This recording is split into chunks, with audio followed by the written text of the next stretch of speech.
Good morning. Glad to have y'all here in South Carolina this morning. We're at the Forestry Commission. We're really happy to have you here in South Carolina today. And we're really happy to have you down here in this part of the state. While there's lots of great places to visit here in South Carolina, this low country of South Carolina is really my favorite place in the state. There's something really special about the Blackwater, the Spanish moss, all the live oaks, all the outdoor opportunities down here in this area. It's a sportsman's mecca. And then the traditions that are here in the low country are just really special. So I hope you enjoy your time while you're here. Our team at the commission has worked really hard in putting this meeting together, and it wasn't just our team. We had a core group of folks here with the Forestry Commission working on this, but we also had our partners at the Forest Service helping us put this agenda together and bring y'all together here at this great venue. I hope you're really enjoying your time here at the Mills House. This is a historic hotel right here in the heart of Charleston. You couldn't be in a better place to be in Charleston right here. You got access to all the fantastic restaurants just a couple streets over there, all the way around you. Get out and enjoy town while you're here. And tomorrow on your tour, you'll have the opportunity to go out and see some of the things that really make the low country special. Going over and touring a tree farm. It's actually former state forester Gene Kadama. He was my predecessor here in the state. He's got a tree farm just a few miles up the road. And y'all will get a chance to go over there and see that tomorrow, as well as go out on the Francis Marion National Forest, which is a jewel to have that national forest right outside of the gates of Charleston here with all this population growth going around it. It creates challenges for us, but it's also a fantastic resource to have right here at our door. I want to take a moment here real quick just to recognize our team. Lynn recognized some of the Forest Service folks, and she called out just a couple folks from the commission here a second ago, but I want to recognize them again here real quick. Russell Hubright back in the back with the white shirt on. Raise your hand, Russell. He's our Forest Management Chief. Chisholm Beckham, if you'll stand up, Chisholm. Chisholm is our Rural Forestry Programs Coordinator and our Forest Stewardship Coordinator for the state of South Carolina. And then we've got three of our stewardship foresters here. Jamie Jones, stand up, y'all. Jamie Jones, Vaughn Spearman, and Tanya Smith back there. And all these folks are here to help you. If you need anything while you're here in South Carolina, go see one of these folks. They'll make sure you're well taken care of. And hospitality is something we're very known for here in the South, and I hope you get to experience that while you're here. So now I kind of want to transition over to Senator Chip Campsen here. I'm going to take a quick minute to introduce him. I'm kind of boiling down a lot of stuff. He's a very, very unique individual and a very talented guy, very knowledgeable man, and a true conservationist at heart. So I'm glad to have him here, being able to speak to you this morning. I'm not going to read his bio to you, but I'm going to go over some of the key points and then some of the things that I think is unique about Senator Campsen. But I really can't think of a better person to welcome you into the low country of South Carolina, into the city of Charleston. Senator Campsen is a fifth generation Charlestonian. He grew up on the Isle of Palms just up the road here, a lifelong sportsman, been down in this area most of his life. Fantastic individual. He's an attorney and a businessman here in Charleston. He served on the South Carolina State Senate since 2004. He's married to the former Miss Lila Lee. Lila? Like Galilee with an L. Lila Lee Lafitte. Yeah, Lafitte of Columbia, and has two sons, George and Boyce, and you'll learn a little bit more about them here in just a minute. But he's got a Bachelor of Science in Biology from Furman University, and then he's got his Juris Doctor and an MBA from University of South Carolina. He's chairman of our Fish, Game, and Forestry Committee here in the state of South Carolina, and he's, like I said before, he's a true champion for conservation here within our state. One of the things that really struck me when I first met Senator Campsen was that I was immediately impressed not by only his passion for our natural resources in the state, but also for his knowledge and his engagement in managing these natural resources. Senator Campsen and his family own some forest land here in the low country of South Carolina, and they actively manage it for multiple use. Senator's very active in prescribed burning. He's been a certified prescribed burn manager, fire manager here in South Carolina for a number of years. And this year, his wife and his sons went through our CPFM course in South Carolina and now are working on their certifications as well. So very active in management. He's always a joy to talk to when I go down to the State House. It gives a little brief respite from all the things going on around you to stop by and talk to Senator Campsen for a second, because whenever you stop by and talk to him, he always wants to talk to you about his longleaf pines or burning. It's always on his mind. So I really appreciate that about him. During his free time, he enjoys wildlife habitat management, hunting, fishing, and surfing with his wife and 2 sons. I'll turn it over to Senator Campsen. Thank you for coming, sir. Thank you.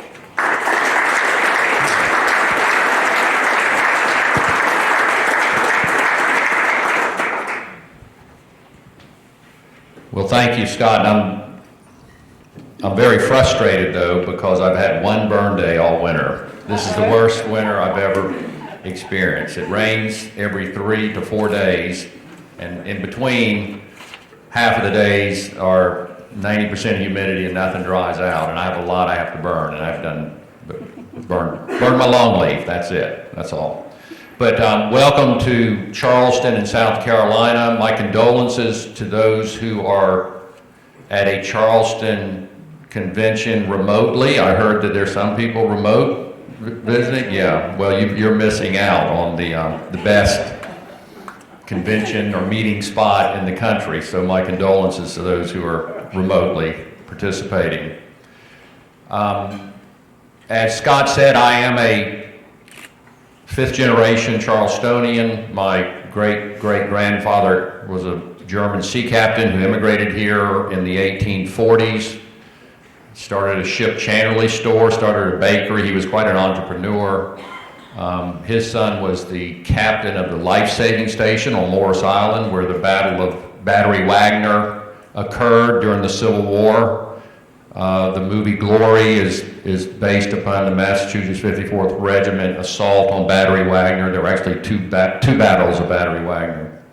My grandfather was responsible for surveying the Intercoastal Waterway for the Corps of Engineers. My father was a lawyer, businessman, and a licensed captain. And I'm a licensed captain too, I'm in the boat business. If y'all go to Fort Sumter or Spirit Line Cruises, dinner cruise, that's my business, something I grew up in, and so I'm very ingrained in the Charleston Low Country. And you know, we have a lot of history. This is the most historic coast in the nation. Most people don't realize it, but just 22 years after Columbus landed at Hispaniola, the first Europeans set foot on the North American continent in Port Royal in Beaufort County, which is also part of my district. I have the most beautiful Senate district in the country. It's 85 miles on a third of South Carolina's coast, most of it protected largely by conservation easements and state and federal wildlife refuges and wildlife management areas. I've been very active in the conservation movement, and when people thank me for it, I said it's just out of selfish motives, actually, is what I tell them, because I'm a huge outdoorsman. I grew up hunting and fishing and surfing all up and down this coast, and in the late part of the 20th century, I was in the House, and Charleston is really a focus of a lot of growth, and I was feeling the point of that spear then, and I wanted to do something to try to protect the natural resources that meant so much to me and to my father and my ancestors before me, because I could see Charleston easily really having our quality of life diminish and our natural resources depleted because of the massive growth.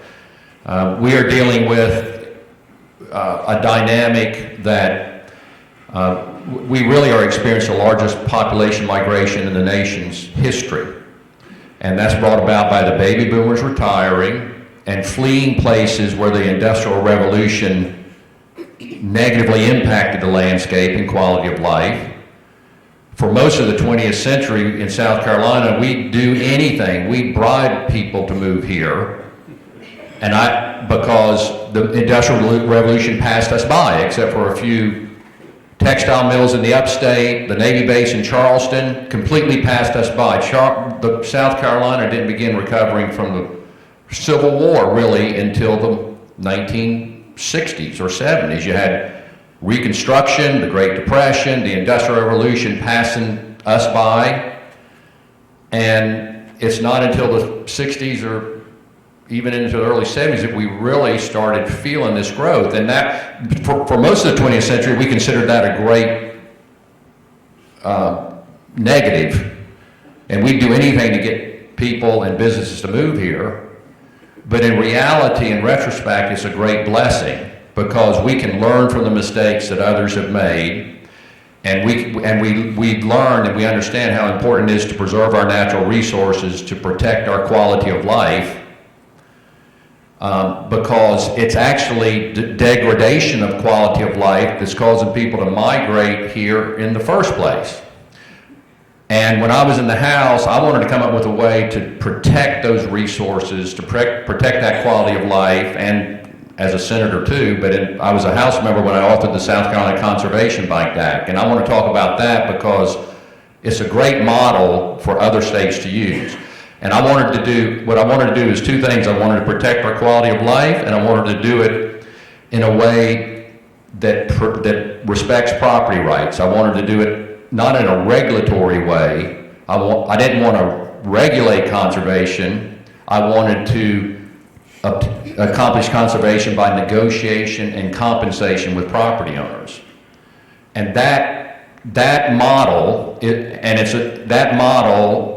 is the only way you can really protect large entire ecosystems, which is what we've done in South Carolina. You go south of here in the Ace Basin, just where I'm going this weekend, and I'm going to burn, not this weekend because the rain's going to mess me up, but that's where I'm trying to get my burning done.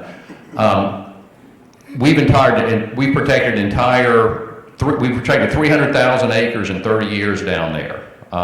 And my friend Charles Lane, who was one of the leaders in the Ace Basin Initiative, said, it's like Yellowstone. He said, you don't develop Yellowstone. And the Ace Basin is like South Carolina's Yellowstone. We have another Yellowstone north of us too, the Santee Delta, which has been largely protected as well. And it's a bottoms-up process. The way the Conservation Bank works is it's a funding mechanism to award grants on a competitive basis to land trust and state and local government entities, limited state and local government entities. The Forestry Commission can receive a grant, the Department of Natural Resources, Parks, Recreation, and Tourism are the three state agencies, and then cities and municipalities can as well. And on a competitive basis, they make an application to receive a grant. When it comes to state agencies, it's typically for a fee simple purchase. When it comes to a land trust, it's sometimes a fee simple purchase where the land trust is acting as a financial intermediary, like the Nature Conservancy might, or the Conservation Fund. But it's usually for a conservation easement. And in 15 years, the Conservation Bank has protected 310,000 acres at less than $500 per acre, with 25% of that acreage being acquired in fee simple, which is a higher price, which means if you can protect 310,000 acres, 25% of it fee simple title at less than $500 an acre, you're doing a lot with a little bit of relatively small amount of money. You look at our neighbors and they're spending $1,700 an acre and accomplishing much, much less. And one statistic that really motivated me back when I introduced the Conservation Bank was in the 1950s, Florida and South Carolina had not exactly the same, but close to the same population in 1950. And what happened to Florida? You had a massive migration from the Northeast and the Midwest. And what was happening in the late 20th century, and still happening today? People who migrated from the Northeast and Midwest to Florida are migrating back to the mid-Atlantic states because the quality of life in Florida has been destroyed. And people are looking for places where the quality of life has not been destroyed. And so in the face of that massive population migration, it's very important for us to protect our natural resources, but it's also very important for forestry. You know, forestry in Charleston, Charleston has the fourth largest port. I think we're fourth in the country. Its number one export product are forest products. Forestry is the let me see, I don't want to get this wrong. It's a $21 billion industry. In 2017, 1.1 billion is delivered to the mills in South Carolina, the number one job. The industry that has more jobs than any other industry in the state. It's the number one export out of Charleston. We have 12.9 million acres of forest land, and the growth that we're experiencing is a threat to not just the quality of life and the hunting and fishing that and I'm sure many of y'all like to do, but it's also a threat to forestry itself. Fortunately, as y'all know, we are becoming much more efficient at growing fiber. In fact, in this market in South Carolina, we're becoming so proficient, we're growing more fiber than we're selling every year, and that's really depressing the prices. Forestry is really, it's in a very challenging economic environment right now. Even though we're the world's wood basket, you've had less trees harvested in Canada because of beetles and government regulation and government ownership of property as opposed to private lands. A huge percentage, what the percentage is, 87% of our forest land is owned by the private sector in South Carolina.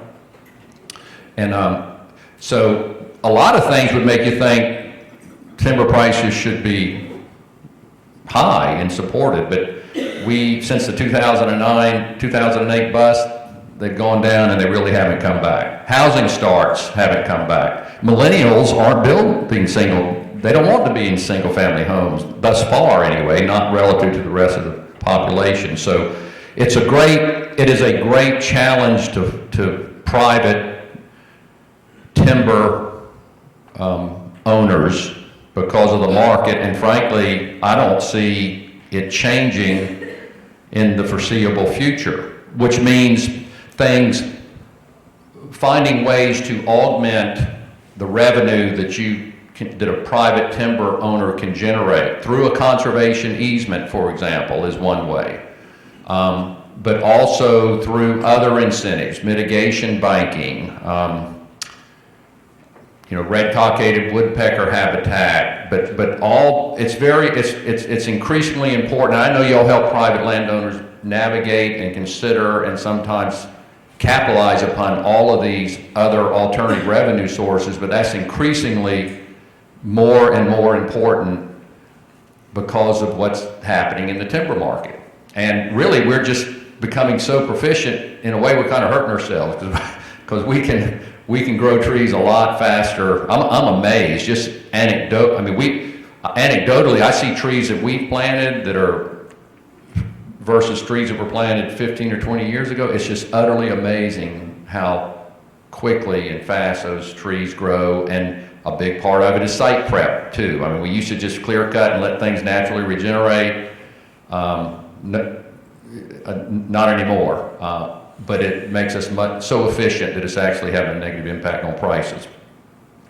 Now, I want to end, I need to end, I think, but with a brief historical anecdote. Many of y'all are in the forestry business. Y'all may be wondering why we have a monocot as our state tree. Have y'all wondered that? And why we have a crescent moon that's not really a crescent moon as a symbol, and that monocot as a symbol on our state flag. Y'all have seen our state flag, it's blue with a crescent. People think it's a crescent moon, it's not. And they think it's a tree, the palmetto, but it's not. We know it's a monocot. But it goes back to our rich history. General William Moultrie at the beginning of the Revolution, before the Revolutionary War, commanded Fort Sullivan on Sullivan's Island. Now it's called Fort Moultrie as part of Fort Sumter, Fort Moultrie National Park. On June 28, 1776, 6 days before the signing of the Declaration of Independence, a British fleet of 9 warships and over 2,000 British Marines attacked Sullivan's Island. Sullivan's Island is the island immediately north at the entrance to Charleston Harbor.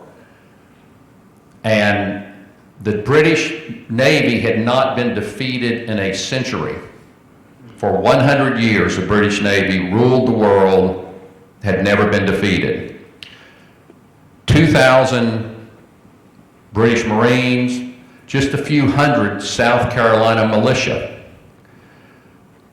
The militia defended the northern tip of Sullivan's Island at Breach Inlet from a Marine assault. The Marines landed on what was known as Long Island then. It's now the Isle of Palms, where I was born and raised.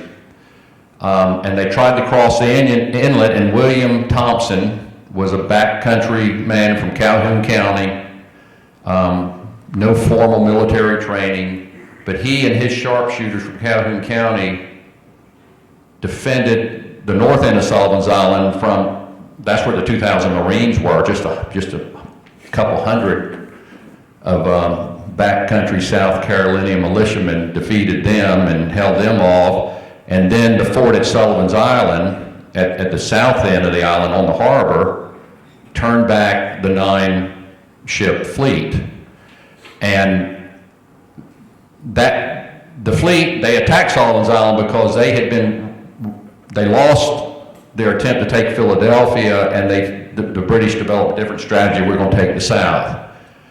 And the flag that William Moultrie flew over Fort Sullivan was a blue flag, like their uniforms, with a crescent, but the crescent was not a moon. The crescent, it was either a gorget, which is something that you would put around your neck to defend yourself from a sword or a bayonet, or an emblem on their hats. And it probably was an emblem on their hats. There's some accounts that was in Moultrie's diary, that's why he designed it that way. But it was just a crescent initially, and after the Battle of Sullivan's Island, they put the palmetto tree there because the fort that they built that defeated this 9-ship British fleet was built of palmetto logs and sand. It was not a masonry fort. And palmetto logs are very spongy, and it would almost absorb the shot. Instead of hitting something brittle and exploding, it would basically absorb the shot. That's not the end of South Carolina's involvement in the Revolutionary War. In fact, if you really are interested in South Carolina Revolutionary War history, I'd encourage you to read a book by Walter Edgar, and it's called Partisans in Redcoats. Every South Carolinian should read it because it will make you extremely proud. The last year and a half of the war, 70% of all casualties in the Revolutionary War occurred in South Carolina the last year and a half. The British adopted a southern strategy where they entered northern Florida, and they were going to come up the coast and gather up loyalists, as they call it the southern strategy, gather up loyalists to join them in the fight to defeat the rebels. Well, and Charleston had fallen to the British. Everyone had kind of laid down their arms, and the militia were going back to farming. They thought the war was over. And what happened, the British started that southern strategy, and Cornwallis was and Tarleton really primarily, was so ruthless, destroying homes, plantations, kind of gratuitously. You know, The Patriot, that movie, that really is based upon a synthesis of two characters in South Carolina. One was Francis Marion, known as the Swamp Fox, who commanded militia in the back country, just a little inland from South Carolina, and Thomas Sumter. It's a general depiction. It's not history, but it's a synthesis of those two. But they were so ruthless, they ticked off the militia. They got back into the fight. And they basically took the sails out of Cornwallis's and Tarleton's troops. And they left South Carolina, their tails tucked, basically defeated by a bunch of militia. The only thing the Continental Army did was come down and lose the Battle of Camden. It was a bunch of backcountry militia that really beat them. And just 9 months later, after leaving South Carolina, Cornwallis surrenders at Yorktown. And so it's a really interesting history because there are unknown people. Francis Marion is known, Thomas Sumter is known, but there are many more like them that were basically unknown. And little battle by little battle, they'd show up defeating British regulars. Just a bunch of backcountry, ticked off people so don't make us mad, okay? All right, that's all I have to say, Scott, but thank you.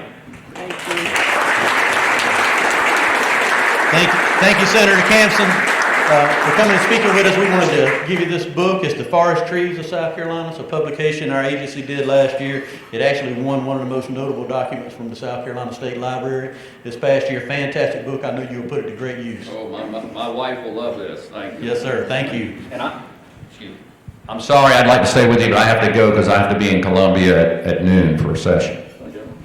Yeah, he took time out of his very busy schedule to come down here today. Our General Assembly is in session, and so he scooted over here, did this, and now he's on his way to Columbia to be in session. So thank you very much. We're glad to have you in South Carolina, and I'll turn it back over to Lynn.